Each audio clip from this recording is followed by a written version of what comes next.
Welcome to beautiful sunny Marbella. It's about 30 degrees, mid to late September. Life could be worse. This is the new Kia PV5. It is a cargo van or an up to 7-seater passenger vehicle. And it's also a wheelchair accessible vehicle, which will be coming into 2026. But this thing will compete with things like the ID Buzz. It goes without saying. It's not as cute, obviously. Very hard to be cuter than that car. But is it better in every other way, apart from the lack of cuteness, versus the ID Buzz? Let's have a little delve around today and find out here on Nobby on Cars. Let's jump straight into it. So the charging port is on the nose of the car. Very easy for getting into those really tight e-car bloody chargers. This is helpful. 150 kilowatts. It even says AC and DC on the little flaps. Now, I heard a story recently, and I've no reason to doubt it. Someone was recently doing a handover in Ireland with an EV, and they said, don't worry about that DC thing. That's only for the UK. Seriously. So maybe it's good that it actually explicitly says DC on the lower part. Now, battery sizes, there's a couple of options. There's the details down below. We're essentially talking a 400 to a 500 kilometer car.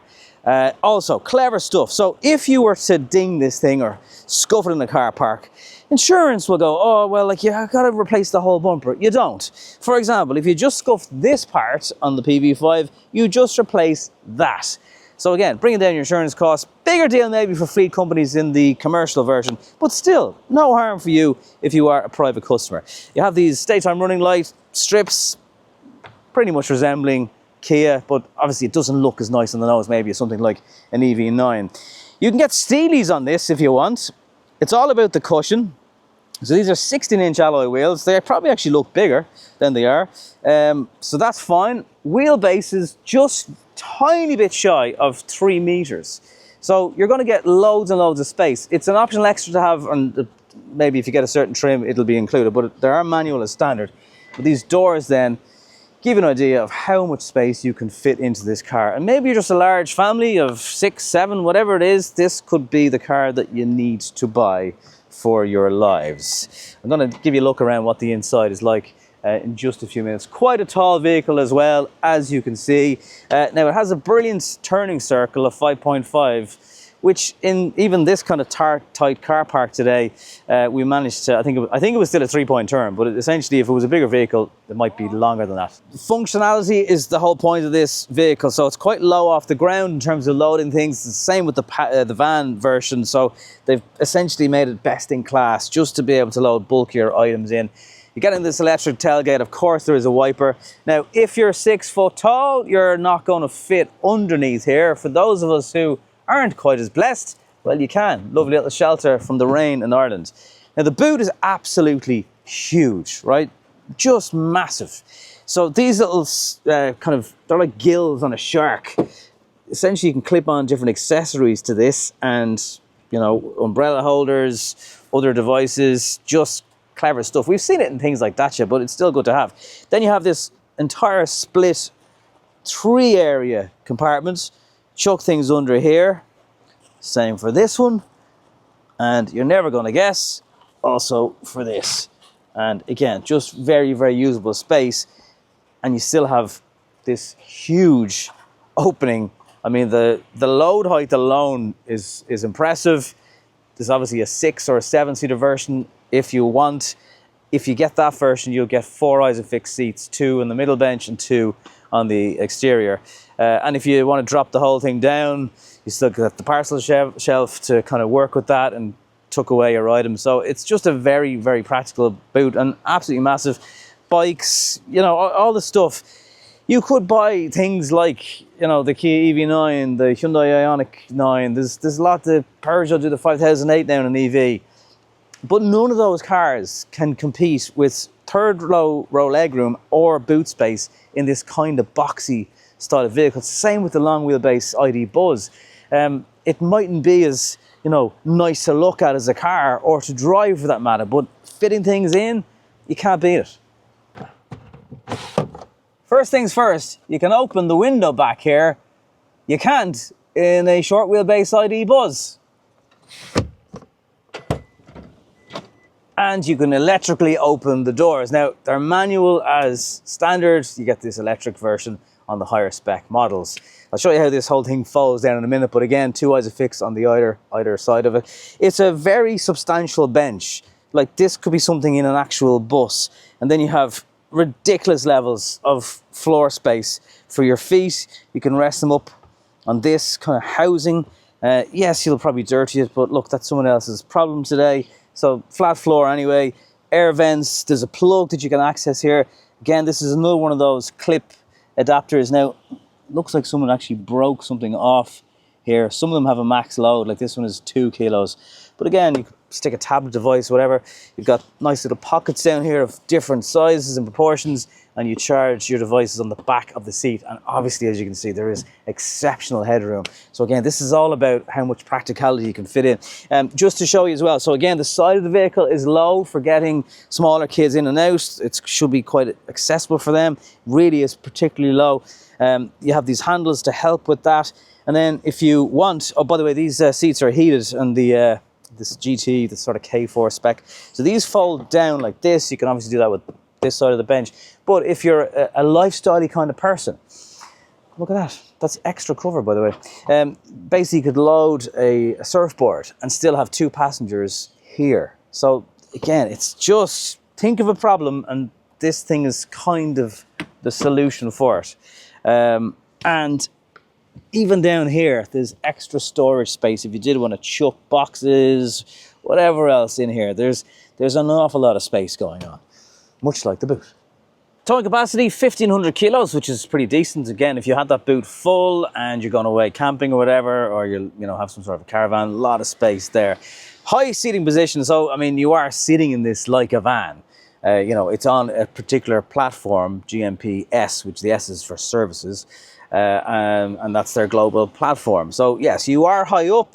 You have these huge pillars, exactly like the ID Buzz. Actually, they're quite restrictive in your view coming to junctions. Now, your view is massively aided by this camera system. So you can have it at the side of the screen, and you can have your nav still working away, or you can obviously make it bigger. Tap the button again, especially if I put it into reverse. So it's just very, very helpful, because obviously you've got the 3D thing going on as well. Someone's actually left their flip-flops at the back of the PV5. Yeah, not to do with us. But then this overview, so getting in and out of tight corners. And again, when you're driving in tight spaces, it will come on and assist. So it just makes it more helpful. It's not quite a 5 meter long vehicle, but it's not far off. So it is a big bus, as you might say. Again, loads of storage, right? So we have a drawer down here. We have a wireless charging place. You've got a 12 volts.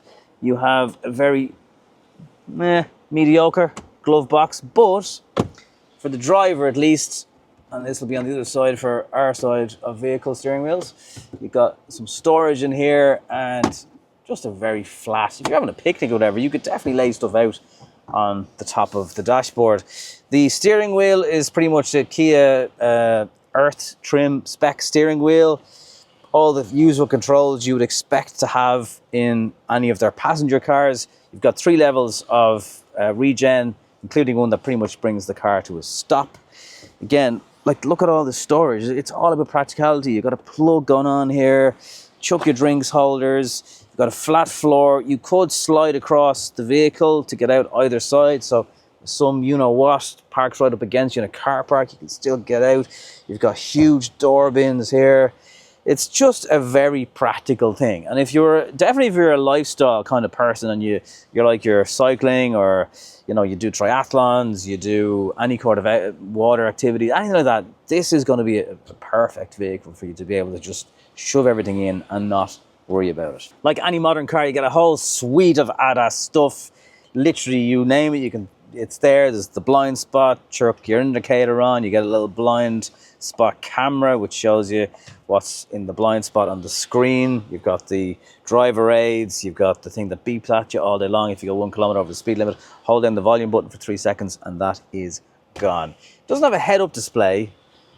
That's kind of it that it's missing, ADAS and safety feature wise. You've got the radar, cruise control, lane keep assist, literally everything. The only thing that is kind of weird is that accelerator. It is tiny for such a big car. I don't know if you can see it down there. Ignore my runners. I'm still not sure about them myself. Anyway, that is essentially the interior of the new PV5. And if it is the van version you're looking at, this part is all the same. And in the front, they give you acoustic glass to make it extra quiet. Although the kids will probably still wreck your head. Hola. Okay. Sorry. We're going out. We've actually just had to change location because a reasonably friendly Spanish security guard was like, hola, you cannot park here. Hope you enjoyed the little whirlwind look at the PV5 today. It's not really a driving dynamics kind of car. I will say that, having driven the cargo version, the battery is low down. You would think that would give it a lovely center of gravity feeling, but it's going to be clunky with 7 people. Anyway, who wants to drive fast with 7 people in the car? Your passengers certainly do not want you to do that. It is probably going to be more affordable than most 7-seaters in the market. Now, if I'm only going by the cargo version, where they start that car from €33,000, rising up to 40. Where is this going to sit? Even if it was around the 50 grand, 55 grand mark, I mean, it can't be too close to the EV9 because that would make absolutely no sense. But will Kia want to try and put it up to people like the Peugeot 5008? I'm sure they will. And this offers an awful lot more space. Word to the wise, however, as a colleague of mine, Dave O'Queeves, pointed out, you'll follow and find Dave on the Done Deal Cars YouTube channel. These windows are huge, right? That's great. But if you're someone who doesn't behave yourself behind the wheel and is on the phone and you use we've all been there, you won't get away with that in this car. So for that reason, it'll probably even make you a safer driver. Do let me know what you think of this PV5. Is it the answer to your ever-growing family problem? So would you consider it for that reason? Or is it just too like a van for your liking? Let me know in the comments down below. Thank you as always for coming with this far in the video, and I'll see you next time.